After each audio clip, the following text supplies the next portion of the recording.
खेलो India के तहत भागलपुर के सैंडिस कंपाउंड में तीरंदाजी के अभियान का शुभारंभ हो चुका है। शुरुआत हो चुकी है। आप तस्वीरों के माध्यम से देख सकते हैं कि खेल के मैदान में अब आर्चरी में खिलाड़ी अपने हाथ आजमाने लगे हैं। खेलों की शुरुआत हो चुकी है। खेलो इंडिया के तहत पहली बार मेजबानी मिली है बिहार को, और बिहार में भागलपुर को 2 खेलों की मेजबानी मिली है, तीरंदाजी और बैडमिंटन। तीरंदाजी की आज से शुरुआत हो गई है और इसके बाद 10 तारीख से बैडमिंटन का महामुकाबला शुरू होगा इंडोर स्टेडियम में। लेकिन तीरंदाजी आज से सैंडिस कंपाउंड के इसी परिसर में शुरू हो चुका है, जहां तमाम देश के नामचीन और राष्ट्रीय अंतर्राष्ट्रीय स्तर के खिलाड़ी शिरकत कर रहे हैं। आज क्वालिफिकेशन राउंड है। आप तस्वीरों के माध्यम से देखिए। और सुबह के सत्र में जब इसका शुभारंभ हो रहा था तो भागलपुर के डीएम डॉक्टर नवल किशोर चौधरी, उनके साथ तमाम अधिकारियों की टीम, एसएसपी, यहाँ के डीडीसी और तमाम अधिकारियों की टीम ने खिलाड़ियों से परिचय प्राप्त किया, उनसे हाथ मिलाकर उन्हें शुभकामनाएं दी, उनके बेहतर भविष्य के लिए, उनके बेहतर खेल प्रदर्शन के लिए। और उसके बाद इस प्रतियोगिता का शुभारंभ हो चुका है।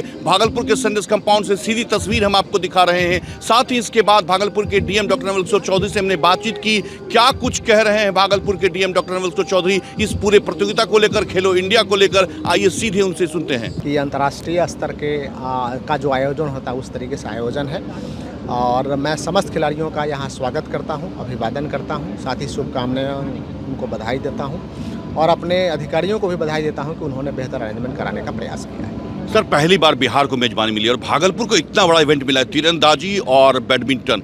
इसको लेकर के हमने तमाम खिलाड़ियों से कल बातचीत की गई, कई कोचेस से बात की। उन्होंने कहा कि व्यवस्था तो यहाँ बहुत बढ़िया अंतर्राष्ट्रीय स्तर का व्यवस्था है ये, और ये जो पीओपी बना है ये बहुत उम्दा क्वालिटी का है। तो एक एज ए जिला अधिकारी आपके नेतृत्व में चूंकि ये पूरी व्यवस्था हो रही है, तो कैसे देख रहे हैं इस पूरे टूर्नामेंट, इस प्रतियोगिता को? सबसे पहले तो भागलपुर के ये सौभाग्य की बात है कि भागलपुर को इस खेल का आयोजन का अवसर मिला और हम लोगों को मेज़बानी का अवसर मिला और हमारे अधिकारियों ने बेहतरीन तरीके से इसे करने का प्रयास किया। तो ये हमारे लिए सौभाग्य की बात है और मैं समस्त खिलाड़ियों को शुभकामनाएं देता हूं कि हमारे यहाँ ये पार्टिसिपेट कर रहे हैं। और अपने अधिकारियों से भी मैं पुनः अनुरोध करता हूं कि जिस स्टैंडर्ड को हम लोगों ने लाया है उस स्टैंडर्ड को हम पूरे गेम तक हम बेहतर तरीके से मेंटेन करें। साथ ही भागलपुर के समस्त नागरिकों से अनुरोध करता हूं कि यहाँ आएँ, खिलाड़ियों का हौसला वर्धन करें और खिलाड़ियों से मिल करके अपने बच्चों को भी कुछ सिखाएं, क्योंकि यहाँ राष्ट्रीय स्तर के खिलाड़ी इस खेल में भाग ले रहे हैं। कई अंतर्राष्ट्रीय स्तर के खिलाड़ी हैं जो आए हैं, जिन्होंने अंतर्राष्ट्रीय मंचों पर भी अपना तीरंदाजी का करिश्मा है वो दिखाया है और उन्होंने तारीफ भी की है। तो ऐसे में भागलपुर के खेल और खिलाड़ियों को कितना लाभ मिलेगा सर?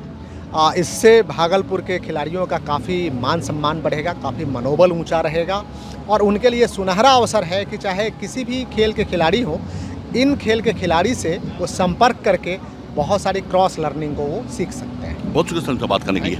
ये थे भागलपुर के डीएम डॉक्टर नवल किशोर चौधरी, जो आपको बता रहे थे कि खेलो इंडिया का जो शुभारंभ हुआ है, आज से खेल की औपचारिक शुरुआत हो चुकी है। क्वालिफाइंग राउंड शुरू हो चुका है और इसके बाद नॉकआउट प्रतियोगिता शुरू हो जाएगी तीरंदाजी का। आप तस्वीरों के माध्यम से सीधे देख सकते हैं कि यहाँ पर जो ये पूरी तरह से मैदान बनाया गया है आर्चरी के लिए, जो तैयार किया गया है, उसको आप तस्वीरों के माध्यम से देखिए किस तरह से खिलाड़ी भी, पहला राउंड पूरा हो चुका है। तमाम अधिकारी अभी अब थोड़े विश्राम की मुद्रा में है, लेकिन तैयारी में लगे हुए हैं। खिलाड़ी की किस तरह से उन्हें आगे प्रदर्शन करना, चूंकि आज क्वालिफाइंग राउंड है, इसके बाद नॉकआउट प्रतियोगिता शुरू हो जाएगी। फिर वहां से जो खिलाड़ी जीतेंगे वो अगले राउंड में प्रवेश करेंगे। 7 तारीख को ब्रॉन्ज मेडल और सिल्वर मेडल और गोल्ड मेडल के लिए लड़ाई होगी। कुल 61 खिलाड़ी यहां पर शिरकत कर रहे हैं तीरंदाजी में। देश के नामचीन जो कई अंतर्राष्ट्रीय स्तर के भी तीरंदाज हैं वो इसमें हिस्सा ले रहे हैं। कैमरा पर्सन सुबोध के साथ मिलिंद गुंजन, टीवी अंग प्रदेश, सैंडिस कंपाउंड, भागलपुर। खेलो इंडिया का आज से शुभारंभ हो गया है। देखिए, ये भागलपुर वासियों के लिए काफ़ी गर्व की बात है कि यहाँ खेलो इंडिया टूर्नामेंट ऑर्गेनाइज हो रहा है। यहाँ पर 2 चरणों में ऑर्गेनाइज होगा। एक आर्चरी है तीरंदाजी और दूसरा बैडमिंटन है। तो अभी आर्चरी कंपटीशन का आज शुभारंभ हुआ है और जो खिलाड़ियों के लिए, यहाँ आगंतुकों के लिए, दर्शकों के लिए, सभी के लिए काफ़ी अच्छी व्यवस्था की गई है। आप लोग भी जैसे देख सकते हैं कि सभी लोगों के लिए अलग अलग कक्ष बनाए गए हैं। उन लोगों के भोजन इत्यादि की व्यवस्था की गई है, ट्रांसपोर्टेशन की व्यवस्था की गई है, खिलाड़ियों के रुकने की व्यवस्था है, उन लोगों को रेलवे स्टेशन से यहाँ तक लाने की व्यवस्था अलग से की गई है। सभी चीज़ों के लिए अलग अलग कोषांग बनाए गए हैं और ये हम लोग सुनिश्चित कर रहे हैं कि किसी तरह से किसी भी यहाँ जो खिलाड़ी कोई बाहर से आया है उसको किसी भी तरह का कोई कष्ट ना हो और वो लोग यहाँ से खुश होकर जाएँ, भागलपुर की एक अच्छी मेमोरी लेकर जाएँ।